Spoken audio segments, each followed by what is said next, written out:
सो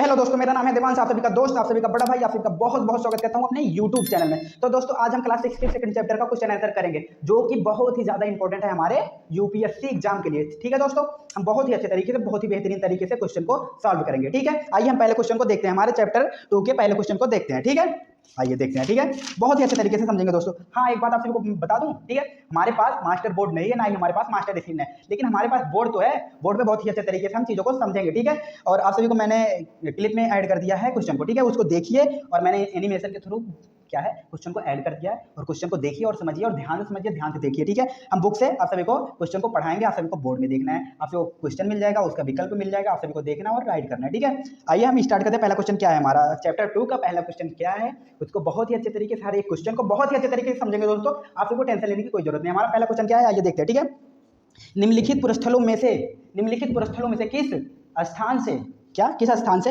मनुष्य के आखेटक खाद्य संग्राहक होने के प्रमाण नहीं मिले हैं दोस्तों? कहां से नहीं मिले हैं, किस स्थान से नहीं मिले हैं, उसी को जानना है। सो आइए देखते हैं हमारा चारों ऑप्शन में कौन सा है। ठीक है, चारों ऑप्शन में से कौन सा हमारा राइट है, यानी कि कहां से नहीं मिला है। ठीक है, पहला हमारा हो गया भीमबेटका, और दूसरा हमारा हुसंगी हो गया, तीसरा हमारा चिरांद हो गया, चौथा हमारा कुरनूल की गुफाएं हो गई। सो दोस्तों आप सभी को यहाँ पे नहीं मिला है वहाँ उसको बताना है, और जहाँ जहाँ पे मिला है उसको तो देखेंगे बाद में, लेकिन कहाँ से नहीं मिला, तो हमारा सी जो है वो राइट है, यानी कि चिरांद हमारा राइट है। क्या, चिरांद से हमको मनुष्य के खाद्य संग्राहक होने के प्रमाण नहीं मिले हैं, और ये जो तीनों बच रहे हैं वहां से हमको मिलने हैं, भीमबेटका, हुसंगी और कुरनूल की गुफाएं में, यहाँ से मनुष्य के खाद्य संग्राहक होने के प्रमाण मिले हैं। तो दोस्तों आप सभी को मैंने बहुत ही अच्छे तरीके से पहले क्वेश्चन को समझा दिया, आप सभी को कोई डाउट नहीं होगा पहले क्वेश्चन में। तो दोस्तों आइए हम दूसरे क्वेश्चन को समझते हैं। ठीक है, दूसरे क्वेश्चन को भी बहुत ही अच्छे तरीके से समझेंगे। दूसरा क्वेश्चन आप सबको दिख गया? ठीक है, दिख गया दूसरा क्वेश्चन, तो दूसरे क्वेश्चन पर हम फोकस करते हैं। ठीक है, क्या है हमारा दूसरा क्वेश्चन, निम्नलिखित पुरस्थलों में से कौन से नौपाषाणी पुरस्थल है? आप सभी को इसमें बताना है कौन से नौपाषाणी पुरस्थल है। तो जितने भी आप सभी को दिख रहे हैं, ये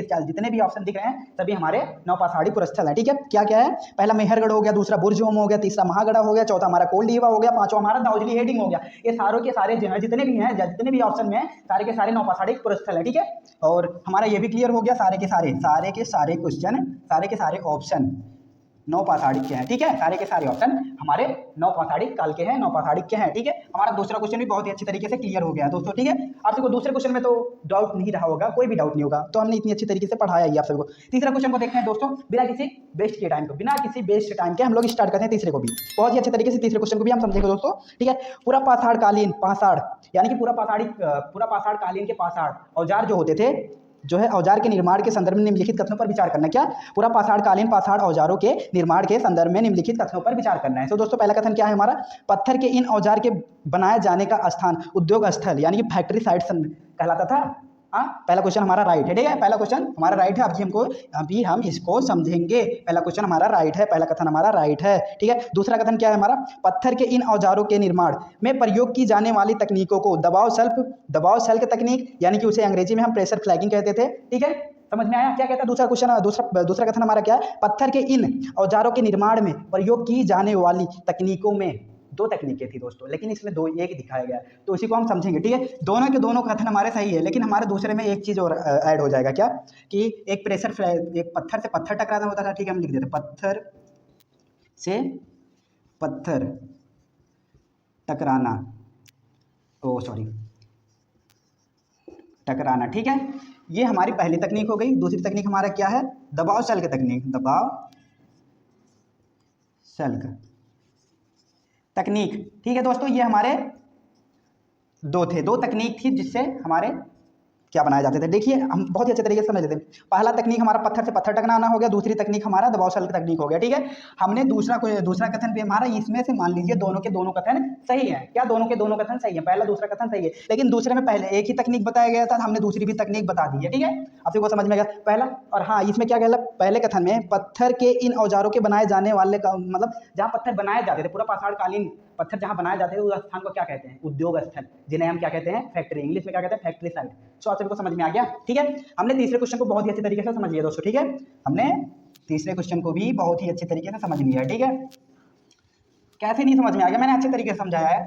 बस चीज़ों को ध्यान से देखना और ध्यान से समझना। समझ में क्यों नहीं आएगा यार? जब मैंने अच्छा पढ़ा है तो अच्छा समझ में आएगा ही। मैंने क्लियरिटी के साथ पढ़ा है, बस आप सबको ध्यान से देखना। ध्यान से ही नहीं देखोगे तो समझ में कैसे आएगा? नहीं समझ में आएगा। आइए चौथे क्वेश्चन को देखते हैं। निम्नलिखित में से चौथे क्वेश्चन को हम बहुत ही अच्छे तरीके से अभी पहले बताइए, दिख रहा है चौथा क्वेश्चन? दिख रहा है ना? ठीक है, हम पढ़ाते हैं। चाहिए चौथे क्वेश्चन पर फोकस करते हैं, ठीक है।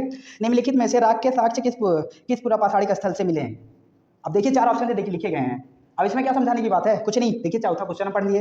निम्नलिखित में से राग के साक्ष्य के पुरापाषाणिक स्थल से मिले हैं क्या? राग के अवशेष किस स्थान से मिले, किस स्थल से मिले, वही देखना है, ठीक है। पहला क्या है हमारा? भीमबेटका की गुफा है, दूसरा क्रोनूल की गुफा, तीसरा कोलडीबा, चौथा हुसंगी।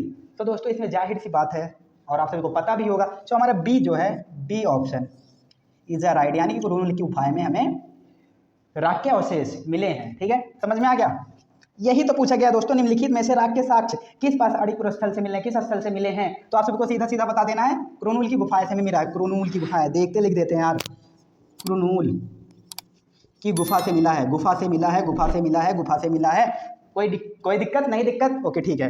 और मैंने दूसरे चैप्टर में बहुत ही अच्छे तरीके से इसको पढ़ा दिया है, आप सभी को दिख जाएगा यार। जाइए हमारे प्लेलिस्ट में, इसी चैनल की प्लेलिस्ट में आप सभी को दूसरे चैप्टर का एक्सप्लेनेशन मिल जाएगा, जो कि हम बहुत ही अच्छे तरीके से इन सारी चीज़ों को समझा दिए हैं, ठीक है। आइए हम पांचवें क्वेश्चन को देखते हैं, ठीक है। पांचवा क्वेश्चन क्या है? आप सभी को पांचवा क्वेश्चन दिख रहा है दोस्तों? दिख रहा है दोस्तों? दिख रहा है? दिख रहा है तो अच्छी बात है, ठीक है। ये हम लोग पढ़ते हैं, पांचवें क्वेश्चन को देखते हैं, बहुत ही अच्छे तरीके से समझेंगे, क्योंकि ये यूपीएससी के एग्जाम के लिए इंपॉर्टेंट है। यूपीएससी एग्जाम के लिए बहुत ही अच्छे तरीके से समझना पड़ेगा। आइए हम पांचवें क्वेश्चन को देखते हैं, ठीक है। मध्य पाषाण युग में जलवायु परिवर्तन से आए नए बदलाव के संदर्भ में निम्नलिखित कथनों पर विचार कीजिए। समझ में आया? ठीक है। पहला कथन क्या है? बदलाव से तापमान में वृद्धि हुई और घास के मैदान विकसित हुए। पहला भी राइट है, पहला राइट है, पहला कथन सही है। इसी काल में मछली भोजन का महत्वपूर्ण स्रोत बनी, ठीक है। दूसरा भी राइट है दोस्तों, दूसरा भी राइट है। और तीसरा क्या? गेहूं, जौ और धान जैसे अनाज प्राकृतिक रूप से उगने लगे थे। भाई तीसरा भी सही है, लेकिन उगने लगे थे तो उसको खाने के लिए भी इकट्ठा करते थे और बोने के लिए भी इकट्ठा करते हैं, यानी कि तीनों के तीनों सही हैं। तो हमारा इसमें से कौन सा ऑप्शन सही हो जाएगा? किसमें तीनों सही दिखाएंगे? डी, डी ऑप्शन हमारा सही है। कोई दिक्कत नहीं? दिक्कत है तो आइए हम छठवें क्वेश्चन को देखते हैं। अगर हम धीरे धीरे पढ़ेंगे तो यार बहुत ही ज़्यादा टाइम लग जाएगा, ठीक है। आइए हम देखते हैं छठवें को। छठवां क्वेश्चन देखते हैं। मानव सभ्यता के आरंभिक काल को सुविधा अनुसार 3 भागों में बांटा गया है। निम्नलिखित में से कौन सा उन तीनों में से नहीं आता? उन तीनों में नहीं आता है, तो सीधी सी बात है, महापाषाण काल नहीं आता। आइए हम क्वेश्चन पहले ऑप्शन को देख लेते हैं, ठीक है। पहला ऑप्शन क्या है हमारा? पुरापाषाण काल, ये हमारे आता है सुविधा अनुसार वाले में। और मध्य पाषाण काल भी आता है, नवपाषाण काल भी आता है, महापाषाण काल नहीं आता है। क्या दोस्तों? महापाषाण काल नहीं आता है, नहीं आता है हमारे सुविधा अनुसार वाले में, ठीक है दोस्तों। बहुत सही, तो हमारा क्या है? डी वाला सही हो जाएगा। इसमें कौन सा नहीं आता उसे पूछा गया, तो हमारा डी वाला सही हो जाएगा। ओके दोस्तों, आप सभी को बहुत ही अच्छे तरीके से साढ़े क्वेश्चन भी समझ में आ गया होगा। आइए सातवें क्वेश्चन को देखते हैं। निम्नलिखित में से कौन सा पुरस्थल क्या यही आरंभिक शैल चित्रकला के लिए जाना जाता है? ठीक है, कौन सा पुरस्थल आरंभिक चित्रकला के लिए जाना जाता है? तो यही बताना है ना। तो आप सबको भीमबेटका दिख रहा होगा, पहले हम देख लेते हैं। पहला ऑप्शन क्या है हमारा? अमरावती, दूसरा भीमबेटका, तीसरा बाग की गुफा, चौथा हमारा अजंता, ठीक है। तो हमारा ये बी वाला सही हो जाएगा। तो भीमबेटका को बहुत ही अच्छा माना जाता है शैल चित्रकला के लिए। समझ में आ गया? बहुत ही अच्छे तरीके से मैंने समझा दिया, ठीक है। आठवां क्वेश्चन आप सभी को दिख रहा है। पहला काम आप सभी को देखना चाहिए, उसके बाद आप सभी को समझना है, उसके बाद आप सभी को मुझ पर फोकस करना है, मैं क्या समझा रहा हूँ उसको समझना है ध्यान से, ठीक है। आप सभी को आठवां क्वेश्चन दिख गया, ठीक है। इसमें हमको सूची 1 से सूची 2 में सुमिलित करना है, यानी कि मिलाना है, ठीक है। और सूची के नीचे दिए गए कोड का प्रयोग कर सही उत्तर चुनिएगा, ठीक है। सो हमारा इसमें आप सभी को 4 ऑप्शन दिख रहे होंगे। पहला देखिए पूरा पाषाण, यानी कि जितने भी आप सभी को दिख रहे हैं, पूरा पाषाण काल, मध्य पाषाण काल, महापाषाण काल, उत्तर पाषाण काल, उसको सही में मिलाना है, सीधे सीधे नहीं मिलाना, अच्छे जो जिस पे है, जो जिसका समय है उसी पर मिलाना है, ठीक है दोस्तों। और आप सभी को यहाँ पे कूट दिख रहा होगा ABCD, तो हमारा ए वाला कूट सही है। और हम पहले समझ लेते हैं, ए वाला हमारा सही है, ठीक, ए वाला, ठीक है। तो पूरा पाषाण काल 20 लाख वर्ष से 12,000 वर्ष तक, ठीक है। 20 लाख से पूरा पाषाण काल की बात हो रही है, 20 लाख से 12, ठीक है, 12,000, ठीक है। और दूसरा क्या हो गया हमारा? मध्य पाषाण काल, जो कि 12 से 10 है, 12,000 से 10, ठीक है दोस्तों। और हमारा हो गया नवपाषाण काल, इसमें नवपाषाण काल नहीं दिया गया दोस्तों, उत्तर पाषाण काल, जिन्हें हम क्या कहते हैं, उत्तर पाषाण काल को ही हम नवपाषाण काल कहते हैं, ठीक है दोस्तों, समझ में आ गया। उत्तर पाषाण काल जो है, यानी कि हमारा नवपाषाण काल जो है वो शुरुआत यानी कि 10,000 साल से, ठीक, 10,000 साल तक।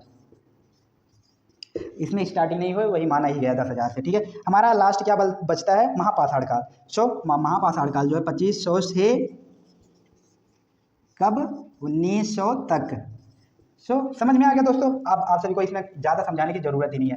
तो हमारा पहला कोड सही है, आप सभी को सही सही देख के मिला लेना है। हमने बहुत ही अच्छे तरीके से लिख कर भी समझा दिया। ठीक है, हमारा कौन सा क्वेश्चन था, 8वां क्वेश्चन भी बहुत ही अच्छे तरीके से हम लोगों ने समझ लिया। ठीक है दोस्तों, आइए हम समझते हैं अब 9वां क्वेश्चन। ठीक है, आप सबको 9वां क्वेश्चन दिख रहा है? ठीक है, दिख रहा है। ठीक है, तो निम्नलिखित पर विचार कीजिए, यानी कि जो हमारे निम्नलिखित लिखे गए हैं उन्हीं पर विचार करना। पहला हमारा पूरा पाषाण काल है, दूसरा हमारा मध्य पाषाण काल, तीसरा हमारा नवपाषाण काल। आइए देखते हैं और क्या लिखा गया है। उपयुक्त में से किस काल के औजार को माइक्रोलिथ अथवा लघु पाषाण कहते थे, यानी कि हाँ लघु पाषाण कहते थे। तो हमारा मध्य वाले को ही कहते थे। क्या दो हमारा बी हमारा सही हो जाएगा। बी में क्या है, केवल 2, यानी कि हमारा मध्य पाषाण वाला ही सही रहेगा, मध्य पाषाण वाला ही सही है। ठीक है, उन्हीं के औजारों, मध्य पाषाण काल के औजारों को हम माइक्रोलिथ अथवा लघु पाषाण कहते थे। ठीक है, हमारा बी जो है वो सही हो गया, बी हमारा सही हो गया। ठीक है, इसमें कोई डाउट है नहीं? देखिए, मध्य पाषाण काल के औजार को हम क्या कहते थे, मध्य पाषाण काल के औजारों को हम क्या कहते थे, माइक्रोलिथ तथा लघु पाषाण कहते थे। ठीक है, तो आप सबको क्या क्लियर तो हो गया ना, बीच वाला बी वाला सही है, और कुछ बताने की जरूरत ही नहीं। ठीक है, हमारा ये भी क्वेश्चन सही हो गया। और हाँ, मध्य पाषाण काल वाले जो औजार होते थे उन पर मुट्ठे लगाए जाते थे। क्या मुट्ठे लगाए जाते थे? और क्या और थोड़ी बातें हैं उसमें, देखते हैं। एक मिनट रुकिए। हाँ, हड्डियों और लकड़ियों के मुट्ठे लगाए जाते हैं, और इनका जो औजार होता था बहुत ही छोटे छोटे बनाए जाते थे। ठीक है, इन पर मुट्ठे भी लगाए जाते थे। किस मुट्ठे लगाए जाते थे? लकड़ियों और हड्डियों के मुट्ठे लगाए जाते थे। इसी काल में, मध्य पाषाण काल में, लकड़ियों और हड्डियों के मुट्ठे लगाए जाते थे औजारों पर, और इनके जो औजार बनाए जाते थे बहुत ही छोटे छोटे बनाए जाते थे। ठीक है दोस्तों, हमने मध्य पाषाण काल के औजारों के बारे में थोड़ा चर्चाएं कर लिए। ठीक है, कर लिए तो समझ में आ गया। ठीक है, 10वां क्वेश्चन हमारा क्या है, पहले दिख रहा है आपको 10वां क्वेश्चन दिख रहा है? ठीक है, हम पढ़ते हैं। ठीक है, हुसंगी के संदर्भ में निम्नलिखित कथनों पर विचार कीजिए। हुसंगी के संदर्भ में निम्नलिखित कथनों पर विचार कीजिए। पहला कथन क्या है, हुसंगी से पूरा पाषाण युग के कई साक्ष्य प्राप्त हुए। ठीक है, दूसरा कथन क्या है, यहाँ से प्राप्त अधिकांश औजार बलुआ पत्थरों से बनाए जाते थे। तो हमारा पहला कथन जो है वो सही है, यानी कि बहुत सारे साक्ष्य मिले हैं हमको। कहाँ से? हुसंगी से हमें बहुत सारे साक्ष्य मिले हैं, बट नाम नहीं बताया गया है कितने साक्ष्य मिले गए हैं। तो ये हमारा पहला वाला राइट हो गया, पहला कथन हमारा राइट है। तो दूसरे में बलुआ से नहीं बनाए जाते थे, बलुआ से नहीं बनाए जाते थे, चूना से बनाए जाते थे। अगर वहाँ चूना होता तो सही होता, चूना, अधिकांश पत्थर हमारे चूना से बनाए जाते थे। तो हमारा पहला कथन सही है। इसमें ऑप्शन दिया गया है क्या, केवल वन इज अ राइट, यानी कि हमारा ए वाला ऑप्शन जो है वो राइट है। क्या, ए वाला ऑप्शन राइट है। कथन एक जो है वो राइट है, यानी कि हमारा ऑप्शन में ए वाला राइट है। समझ में आ गया। और बलुआ से नहीं बनाए जाते थे दोस्तों, चूना से बनाए जाते थे।